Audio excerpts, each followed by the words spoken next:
Hey everyone, welcome to the channel. And today I'm going to be doing something a little bit different. The past few videos have been either restorations or upgrades or talking about the Tandy. But today I wanted to get a video going that was going to be a PC build this time. And the reason why I want to build a PC this go around is because it is the 25th anniversary of Windows 95. So I kind of want to build a, quote, Windows 95 PC. I'm gonna do it a little differently than what I've been seeing and reading up online for a lot of recommended builds or what others have built, because A, I don't want to copy somebody because that's just horrible, and B, because I don't have certain parts, but what I do have, what would make a very, very well built Windows 95 machine. So to start, I'm going to be going with this motherboard. This is a slot 1 motherboard from 1990, late 97, early 98. I actually got this from my local scrapyard. I go in there from time to time and see if I can find either parts for projects or potential projects, or I'll swap a known dead CD drive for a potential working one, or one of a different color. But with everything going on, I haven't been able to, and there's less and less beige machines being thrown away because they're either already thrown away or already snatched up. So this is a slot 1 Pentium 2 board,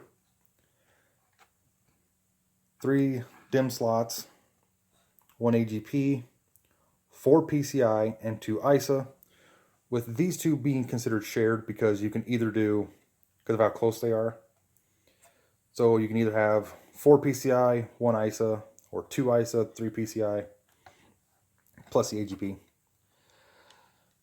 This one, when I got it, it didn't come with a CPU, and it did not want to post. No amount of RAM, no RAM stick, or CPU I put on here would let it post. I thought the board was dead. But on a hunch, I kind of started looking around, and I typed in the chipset. This is the 440LX chipset, which is not as desirable or as compatible as the BX chipset apparently is. But did a little research on it, and apparently this board only supports CPUs and RAM that is clocked at 66 megahertz. So I went back to the scrapyard, talked to the guy that was tearing apart the PCs, and he said that he had saved the CPU, set it aside, because he thought it looked neat and he hadn't seen one like that in a long time. So I asked him what he did with it, and he said it was on the bench. So I went, and sure enough, on the bench was this Pentium 2. Look at that hologram. That is, I wish Intel still did this. But this is the CPU that came with this board. It is from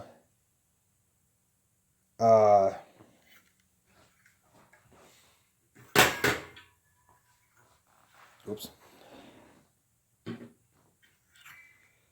This is from 1 of 98. The board's from, I think, 12 of 97. So my whole, you're going to notice that a lot of my parts are going to be from before the release of before the release of Windows 98. Mainly because I want this to be the last hurrah-ish build for Windows 95. It's not going to be the most powerful Windows 95 machine, but it's going to be up there. At least in my mind, anyway. This is clocked at 266 megahertz with a 66 megahertz front side bus. Now, the reason why I'm sticking with this CPU is because this board only supports 3 processors. The 233 the 266 like this one, and a 300 megahertz CPU that is labeled as the Deschutes core, or the Deschutes platform. So unfortunately, this board will not support any of the CPUs above 300 megahertz that use the Calmuth core, or the Calmuth platform, because they're at 100 megahertz frontside bus, which is incompatible with this board, or the way this board's set up with the chipset. Which does mean this board is limited in what it can handle and what it can do, but it also means that this board is going to be more than powerful enough to run Windows 95. This should run Windows 98 just fine, but I want it to run Windows 95 because I'm going to review Windows 95 on this machine. This is going to be my review machine for it, because I have very limited usage of Windows 95. I think I used it for maybe a year, if that, and it was in elementary school. And it wasn't long after that they upgraded to Windows 98, because we only used like the computer lab for maybe a couple hours a week, if that. And it was all for just learning how to type. So I had no experience with Windows 95 at all, except for maybe typing programs. So I kind of want to see what Windows 95 would have been like had I had a Windows 95 machine, and what my thoughts on Windows 95 are. So continuing with the build, for the video card, we're sticking with the 97 theme, or 97, early 98. I'm going to be using this very clean Diamond Viper V330 4 megabyte. Not the most powerful video card for this era, especially that a lot of people would have been recommending the Voodoos or the Voodoo 2s with a Matrox to run 2D. But my problem is I do not have any Voodoo cards, and most of my cards I do have from this era are either 98, late 98, early 99, and have 32 megabytes of RAM, and they just don't fit the Windows, the build I'm going with this. I could later on put one of those more powerful cards in, and I'm probably going to, but I want to see what this thing would have done with a card of the time. And the specific card uses the NVIDIA Riva 128 chipset, which online I've read some goods, I've read some bads, I've read, it's good for this, but not for good for that. So I'm going to see what it can do with this build anyway. So 4 megabyte video card. For the sound card, I have a lot of options. I have a Diamond Monster Sound M80. I have Sound Blaster Live. I have a Sound Blaster AW64. I have an Otter G2, an Otter G2 ZS. I have, I believe I have an REL2 Vortex sitting somewhere. But I'm going to do something a little more basic. I'm going to use this. This is an Ensoniq Audio PCI from early 1998. And what's interesting is that this is right before Creative bought out Ensoniq and rebranded their PCI cards as Creative PCI cards. Because Creative was struggling trying to get a good PCI card to work, and a lot of the Sound Blaster clone companies had managed to do it better than the Sound Blasters were. So Creative bought one of the companies out, which was Ensoniq, which they made really good Sound Blaster clones. So this should have really good sound for this machine. And if it turns out it doesn't, and I'm wrong on this, then I'll just pop this card out and I'll pop in a much more compatible card.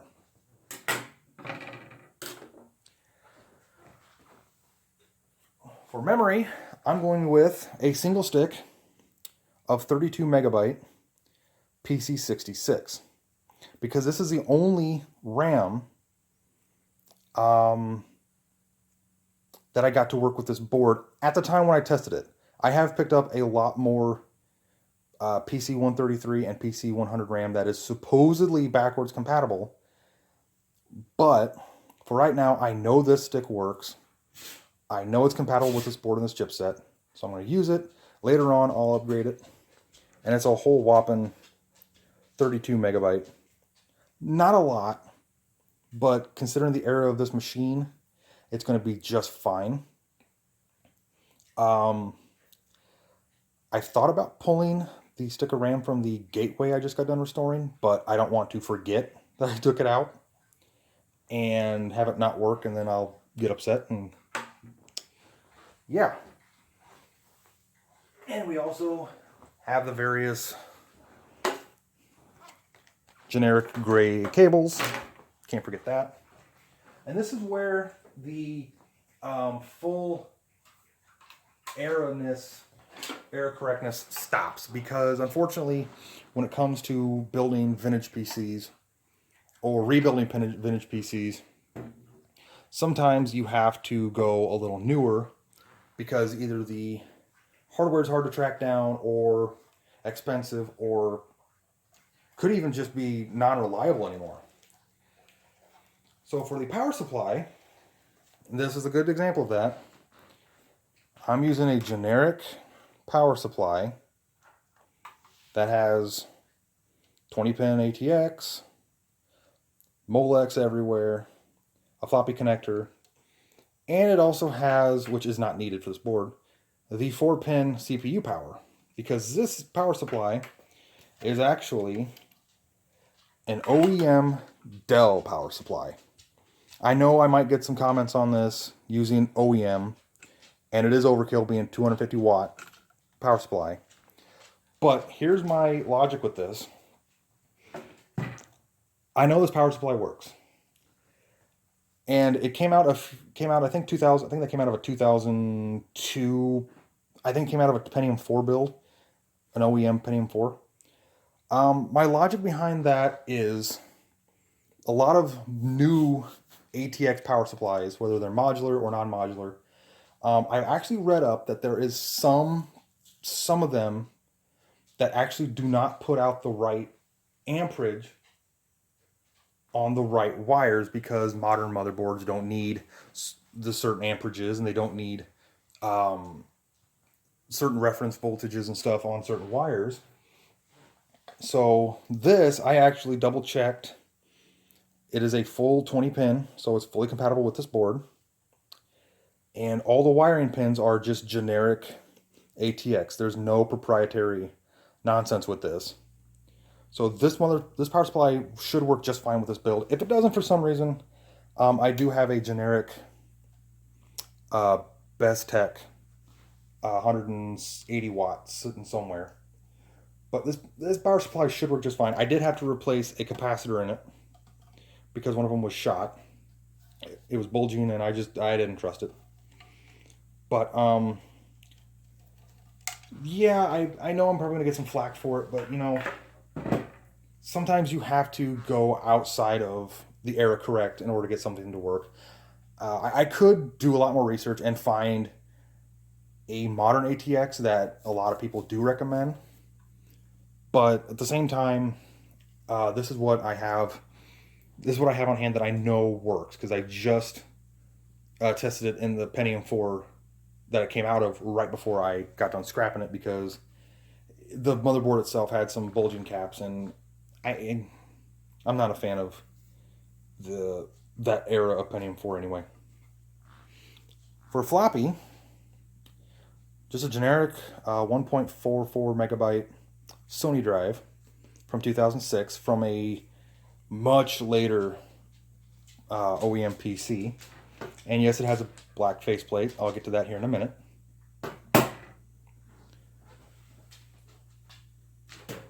For the optical drive, going with a generic compact disc from HL Data Storage. It is IDE. It's already set to master. It's from January 2002, so not as... I think this actually came out of the Pentium 4 machine, actually. I Again, I could try to track down an error correct CD drive, but the problem is that finding older CD-ROM drives that work perfectly are kind of a pain in the neck. And I was looking for one with a black faceplate, and that's for the next problem, or the next thing coming up. For hard drive storage, a Maxtor drive from 2002. This is a, what is this, 10? 20 whole gigabyte. Completely overkill for Windows 95. Most of these machines came with, or early 95 machines anyway, came with like a 1 or 2 gigabyte. Most of them, I think, came with 3 to 6. 20 gigabyte. This didn't hit until early XP, late 2000, Windows 2000 level. That's completely overkill, but my thought process on this is, yes, I could track down a 6 or so gigabyte drive on eBay, but they're getting harder and harder to find a reliably working drive, just because, you know, it says tested and it works and, you know, works good, no bad sectors. Getting stuff shipped, especially hard drives, is risky. I had a stack of these hard drives from some pulls, so I decided to use this one. It's the first one I grabbed. It might actually not be good, I don't know. I will find out when I go to install the operating system. So, now I'm going to show off the case, and as to why I needed black face plated. And the case I'm going with is this black generic ATX case. So, yeah, the reason why I'm going with this case is it kind of fits a really cool aesthetic that I like. Chrome buttons, black. I kind of wished it wasn't black. I kind of wish it was beige. But unfortunately, all of the beige cases I have that are not OEMs anyway, currently, that aren't project related, are AT base. So they have just a single hole right here and just a whole hunk of metal. This was actually a brand new, new old stock in the box when I bought it. I bought it about, oh gee, I don't even know, earlier this year. And it did receive some shipping damage. That's why some of these knockouts are knocked out, because this whole thing right here was just bent in. You can kind of see it right here. It's still bent in right here. I wasn't too upset because I was going to use this for a, it's the back of the PC, no one's going to see it anyway. I was going to use this actually for my main, a sleeper build for my main PC.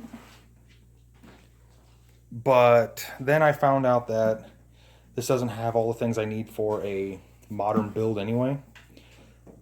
Because it's missing, it doesn't have certain wires, it doesn't have certain hookups, and it doesn't have good airflow. Not for a modern PC with, you know, a much more powerful quad core and big graphics card. It could, but I didn't want to use it for that, so I kind of put it on my shelf. And I needed something to do with it, and that's when I picked up that gateway, or that slot one motherboard.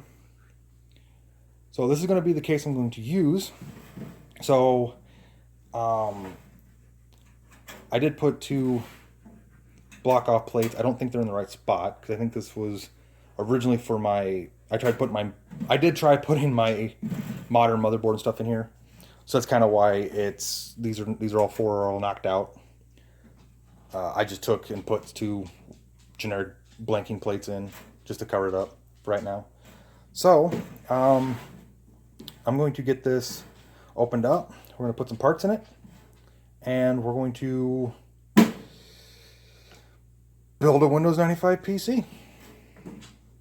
The only thing I don't like about this case is it's just a cheap generic like bulk case, but it does kind of fit a certain aesthetic because it originally was, I think it originally was beige at one point, because some areas of the plastic up front anyway do have a beige inner surface.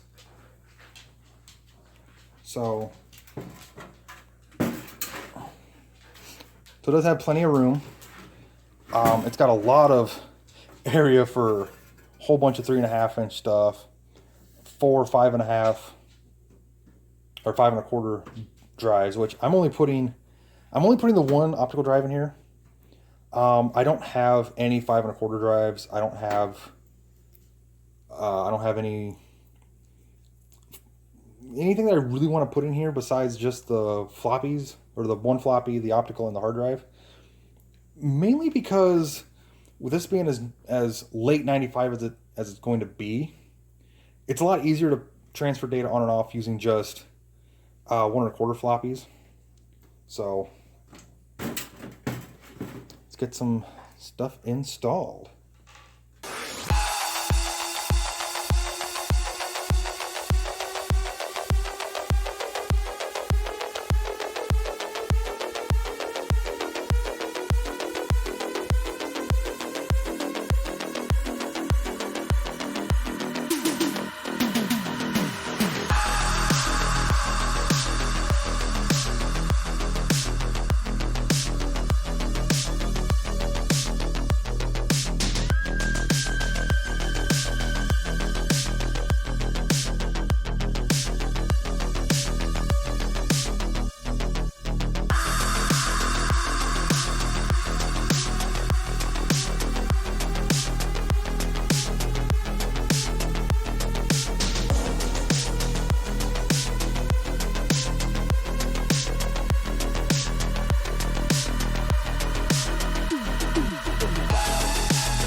And there we go.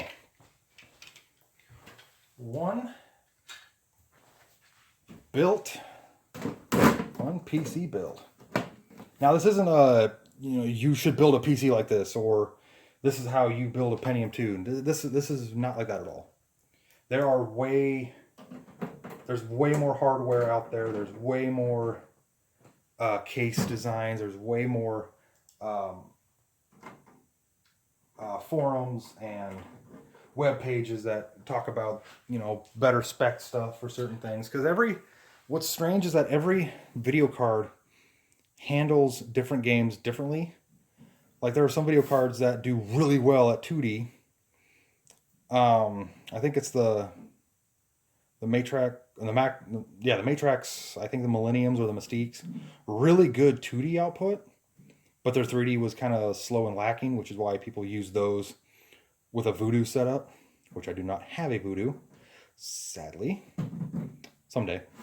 But yeah, this isn't the do-all, this is how you build a PC or how you build a Pentium 2 PC, because there's so many other ways to do it.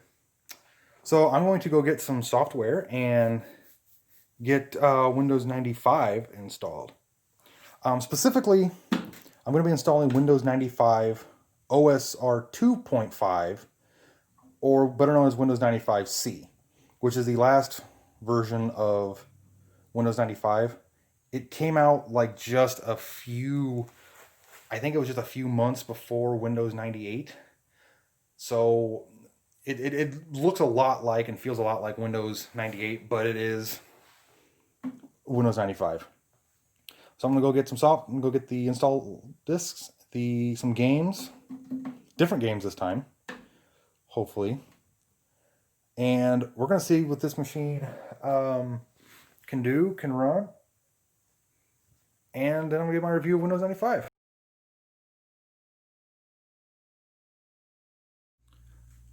Okay, I've got Windows 95 installed. That was a chore. So I've had to make a few changes. The sound card I put in here was an Ensoniq ES1370 to be specific. That's the chip that was on it. I could not get any of the drivers to work. I tried every driver I could find on multiple websites, multiple download sites, multiple forum sites. I don't know if there's a problem with the card. So I pulled it out, and I did have that was a pre-creative buyout. I had a post-creative card.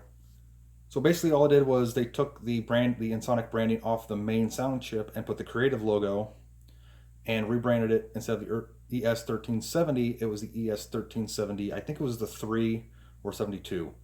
One of the two. And I installed the creative drivers, and it works just fine.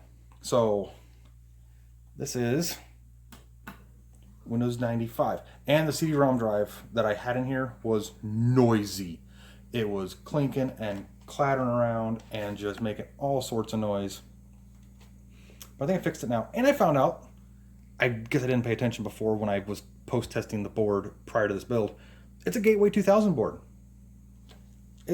It's kind of weird. That's ironic to me, honestly, because the last computer, not the very last one, but one of the computers I did before was a Gateway 2000 Pentium MMX, and this is a Gateway 2000 Pentium 2.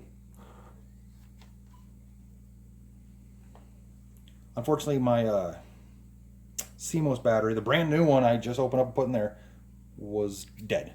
So I've got to, and it was my last one.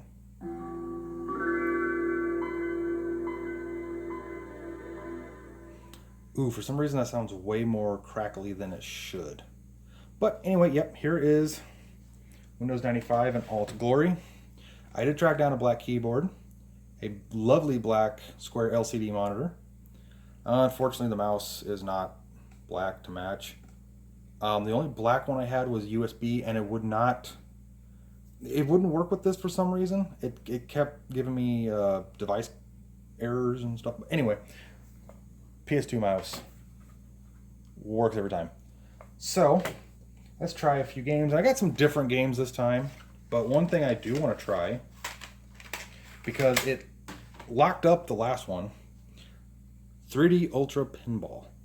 So this, if you watched my Gateway 2000 restoration video, part 3 specifically, I tried to put this in the CD drive.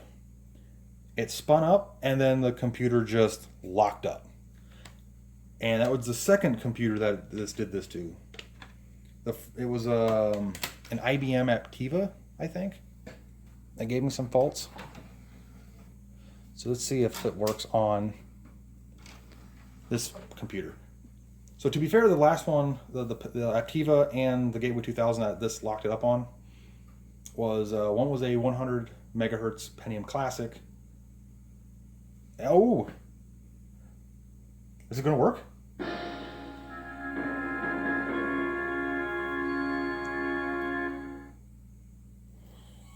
Oh, it's going to work. And the other one was a Gateway that had the, I think it was the 166 or something MMX. Make sure computer set up properly and meets all product requirements. Do I want to test? No, install. So I'm happy this works because I haven't seen this work right. Your system is correctly configured for playing WAV files.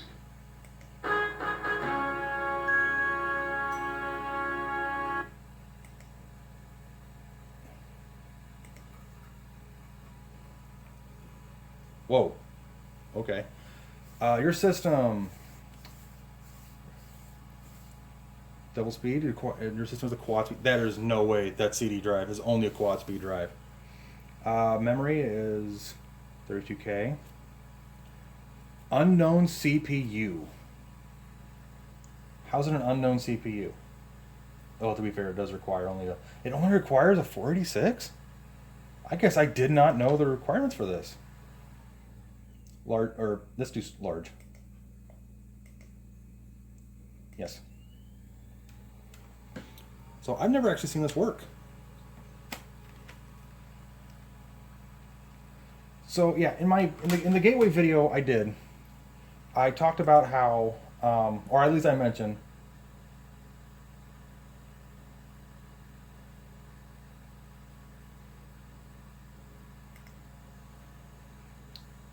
I talked about how I didn't really talk. I was rambling incoherently, and I'll admit that.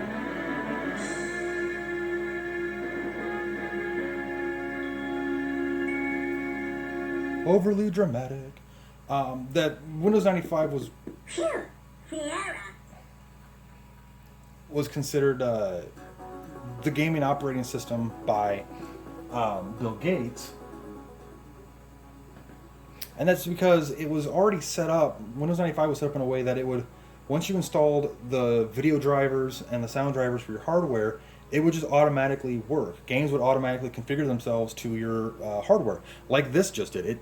It self-tested for a sound card capable of playing WAV files and a sound card capable of playing MIDI, which the Creative Audio PCI has MIDI capability. I don't know if it's great MIDI capability, but it's capability. And it's kind of interesting that this was the first real time that this was capable, because before this, DOS, to get this to work in DOS, this game wouldn't work in DOS anyway, but if they did have a game like this that would work in DOS, you'd have to install DOS on your computer, install the sound card. If you hadn't already, you'd have to go in and either install the drivers, which would automatically create your autoexec.bat and your necessary DOS files to produce sound. And then you have to set up, once you put your game in, you had to set up what, your IRQ conflict, or your IRQ setting, your DMA setting. You had to set all these things up for each game that you wanted to play. You had to set, all these different configurations. Windows just worked. It was the first time that it actually things just worked the way it was supposed to, which is why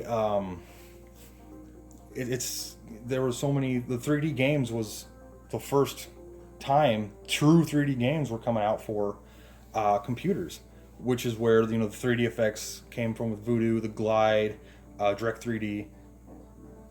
So that's No, I don't want to.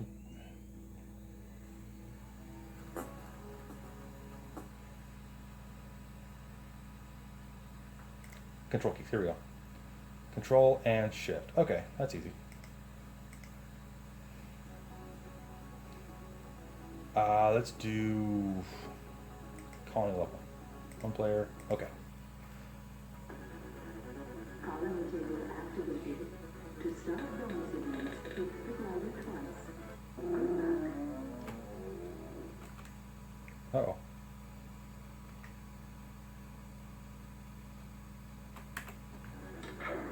Oh, that's how you do it.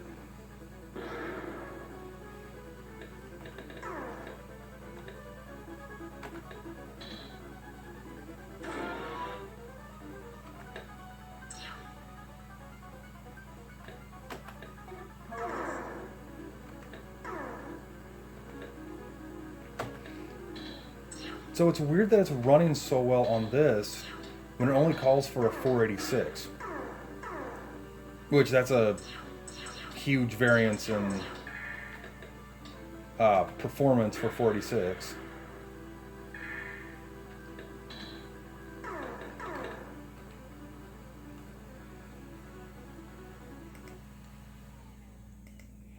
Because the 486 came in so many different varieties.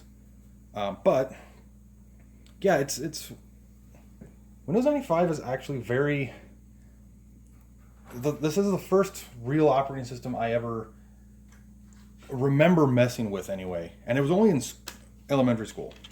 It was a computer lab. I don't even remember what version of Windows 95.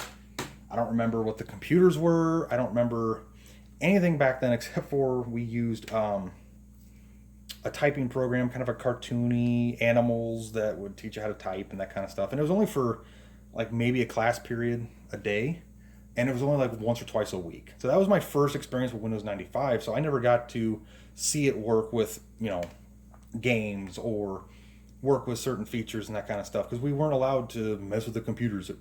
They were already turned on when we got there. So it's neat to finally mess with Windows 95 in a way that I probably would have back when it came out.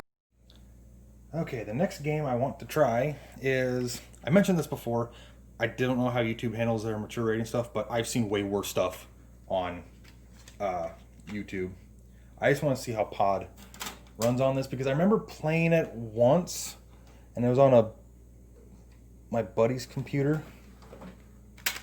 back in high school. I think it was just an old, it wasn't his main computer, it was like an old one that was just sitting on a desk that they hadn't thrown away yet and had some games on it. See how Pod looks.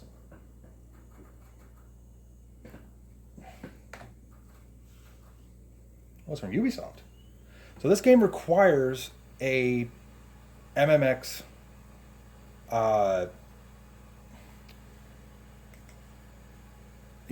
it requires an MMX processor to run because of some of the game files, instruction sets, and that kind of stuff. And it is loading it really fast. Well, relatively fast. I mean, compared to a modern computer, it's not very fast. But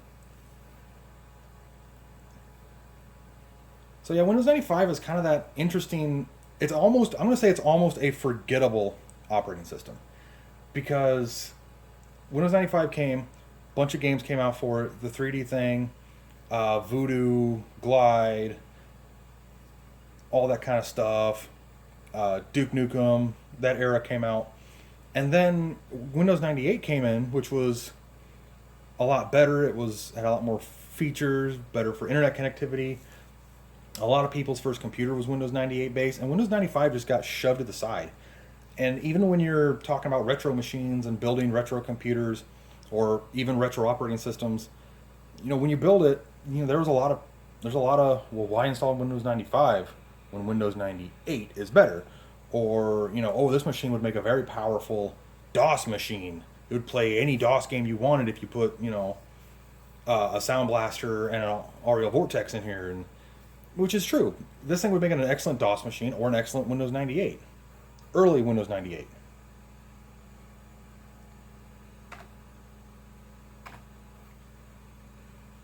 But yeah, the thing with Windows 95 is it's almost forgettable. It was between two iconic operating systems, one being DOS 6.22 and Windows 98. So Windows 95 to me is almost an operating system that not a lot of people fully talk about, and unless it comes factory equipped or OE installed on a vintage machine that miraculously still has a working hard drive, a lot of people don't really care about it, it seems like. But watching some YouTube videos and people giving their reviews of it and talking about how prolific it was and how game changing it was and how a lot of firsts for Windows 95, it does show that, you know, there are a lot of people that care about Windows 95. I enjoy Windows 95. It's a very simple operating system and very easy to install, very easy to use, easy to set up. A real quick thing, I'm not going to race a full race, I just want to see how this looks on this machine. But yeah, it's like...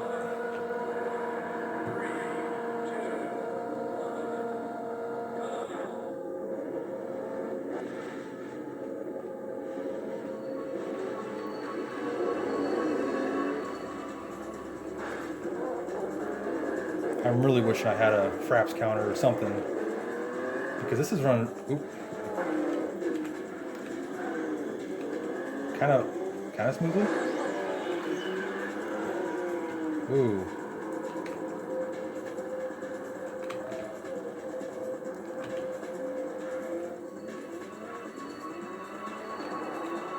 Okay, it does run a little weird.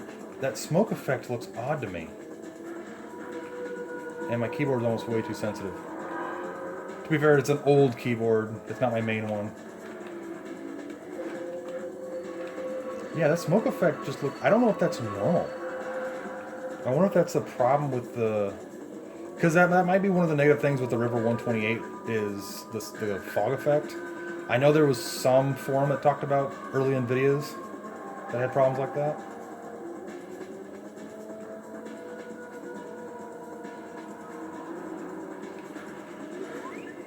God, I suck at keyboard.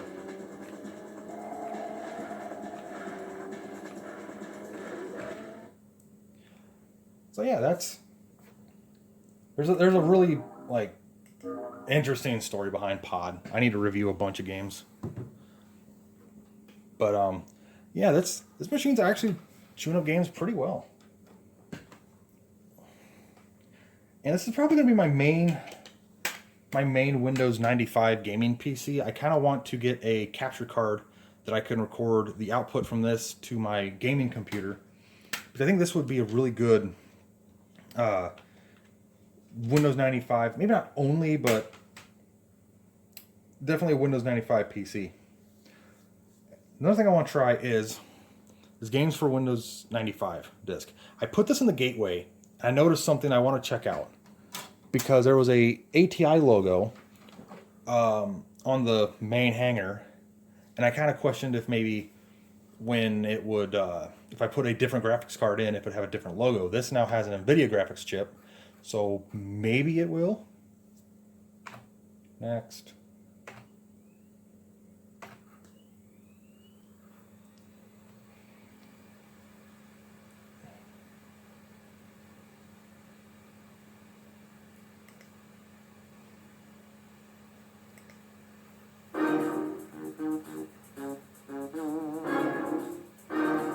Ooh, that looks pretty good.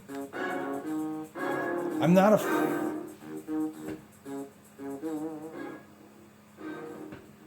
fan of these Benwin speakers. They just sound kind of clippy and staticky at times. I do have a way better set of speakers that I actually have ready to go for a different build, a retro 486 build.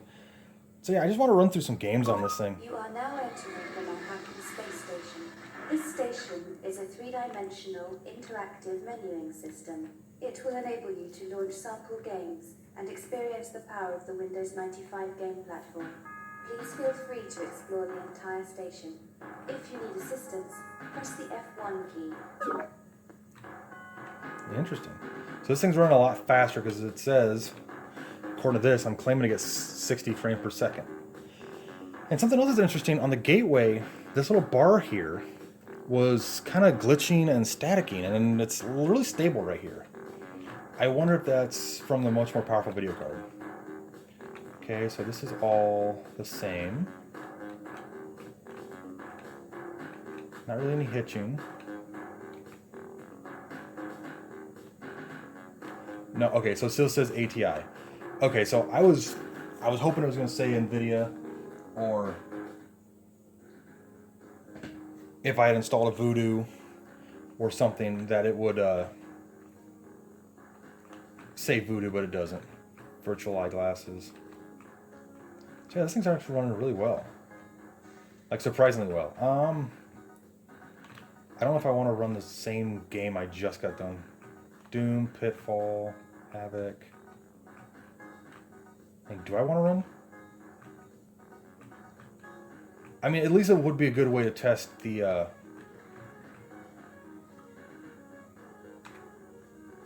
it would be a good way for me to test the sound card, because the sound card is a lot different than the other one. It's still Creative, but it's a clone that Creative rebranded.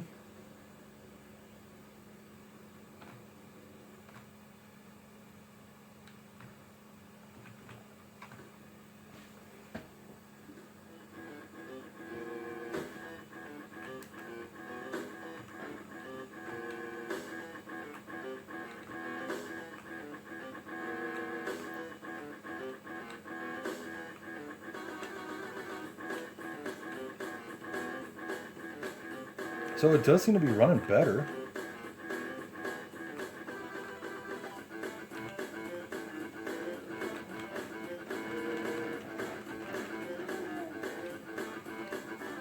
And yeah, it seems to run a lot better than on the gateway. And kind of sounds better.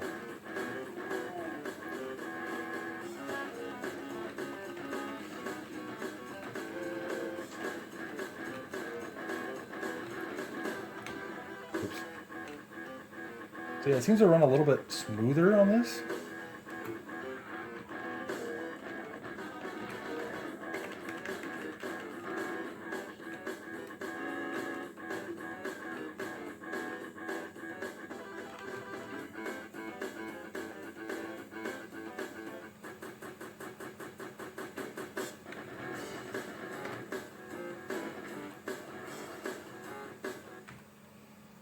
So yeah, it did seem to run a little bit smoother on this machine.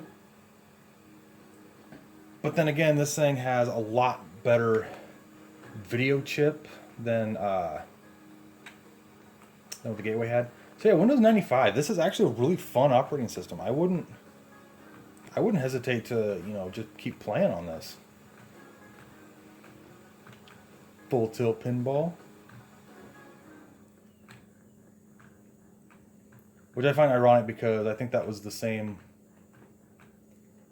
Mech Warrior 2 for 30%. I know I have that game, and I do want to do a review of that game because it's very interesting. So yeah, this is running so much smoother. So let's exit.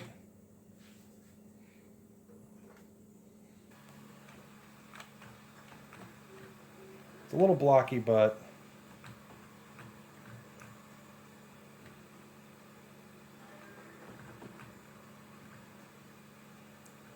it works fine. I don't have the fancy steering wheel.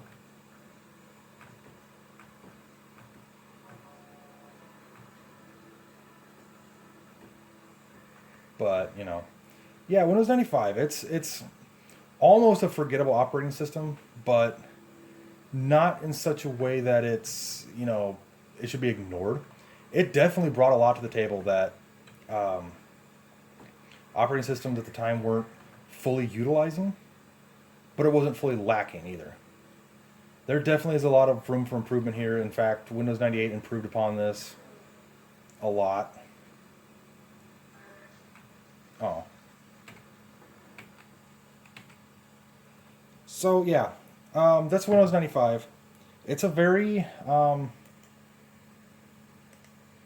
Prolific operating system, very, very well known. I wouldn't, really say it's junk by any means. And some of these are iconic. I remember seeing these. There's 3D Maze. That's,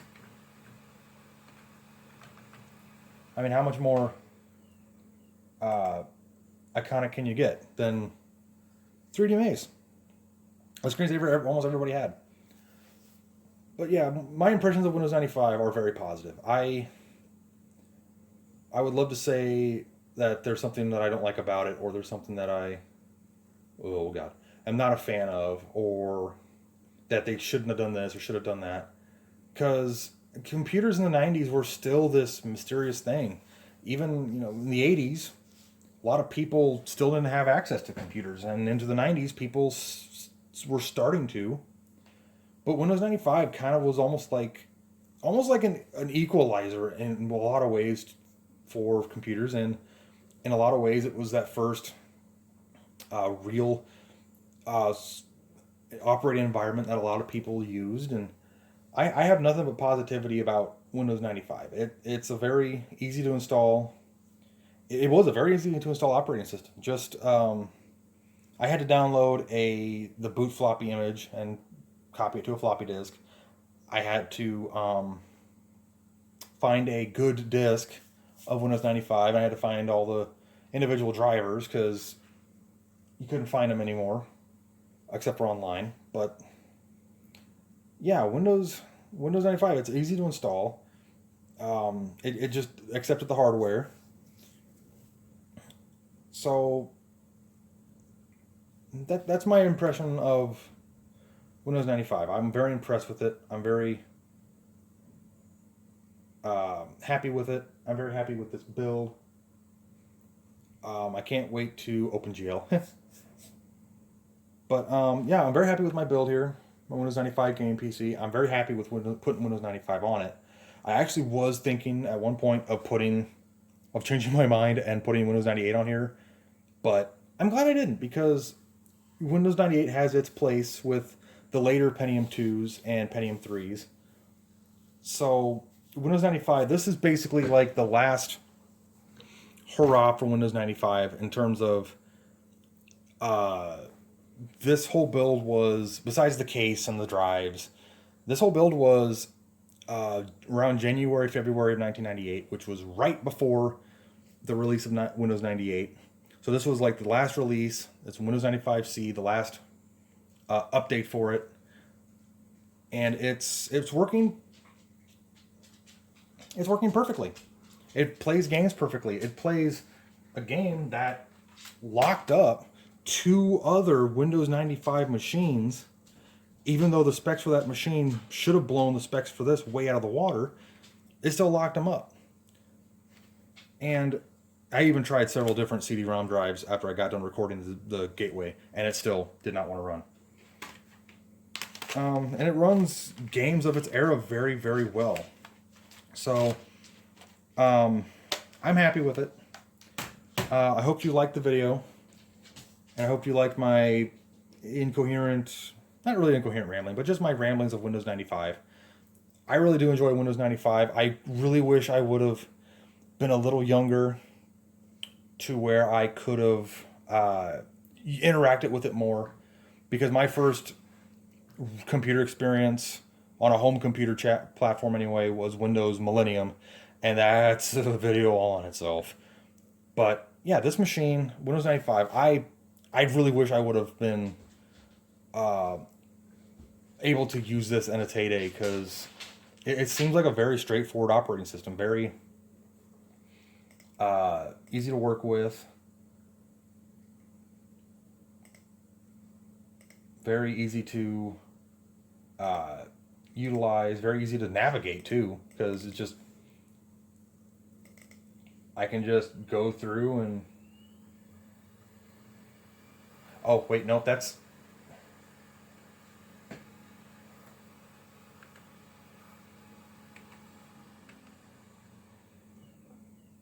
that. But yeah, that's it's very easy to just look around and just find. There are a few problems, I will admit. There are a few negatives I do want to talk about real quick. And that's the fact that, well, before I go into the negative, a positive is that this is the operating system where I can either suspend the machine, shut it down, and it will restart into DOS mode, so I can access DOS games. Windows 98 does the exact same thing, but the other thing is, that's the negative, is that your core operating system files are right here. Right, easy to access, easy to find. This is bad, because this is how people broke their systems. They accidentally deleted, autoexec, or they accidentally went in and deleted a file in Windows, and, whoops, now what? But, yeah, Windows 95, it's a very nice operating system. I wish I would have been able to do it at the time when it was out. But now I have an opportunity to visit it, and I'm thoroughly impressed. I like it a lot. It is definitely, I want to say, almost a forgettable operating system, because when you talk about retro builds and building retro computers, like I said, it's either DOS or Windows 98. A lot of people kind of forget that there was a Windows 95, and sadly, even on a lot of Facebook pages for retro machines and stuff, the Pentium MMX and Pentium 2 lines that run Windows 95 natively, they're almost like recommended to just be tossed out, because they're not powerful enough for a lot of retro machines. It's not slow enough for the late 80s DOS games. Super Socket 7 is better, Socket 7's better, or better for DOS, or Super Socket 7's better for Windows 98, XP, whatever. So Windows 95, a lot of people think it's not worth keeping, but honestly, it's a very good operating system, and it's very well missed, especially with its simplicity, because it's just so easy to get it to. How high can I go with that? There's no way I can go. There's no way I can do that. Can I really go that high? Oh, no. That's way too small. But let's go to 800 by 600. I bet that looks a lot better. Oh, yeah. That's a lot better.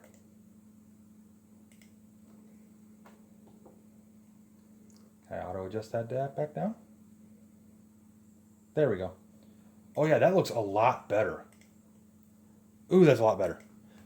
But yeah, I really can't say much more about this, other than if you like the video, I'm going to be building. Hopefully, there's going to be a lot more PC builds in the future, a lot more Windows 95, DOS, a lot more games coming out. I'm going to be reviewing, and this is going to be my main review machine. So you're going to be seeing this thing a lot once I start reviewing a lot more games, because I got some games I really want to review with this. Comment, like, and subscribe on the down below if there's something you want to see me review. If I have it, I can, whether it's hardware, software, or an operating system. Let me know your thoughts on what you think of this video, and I'll answer most comments within a certain time frame. And with that being said, catch you in the next video.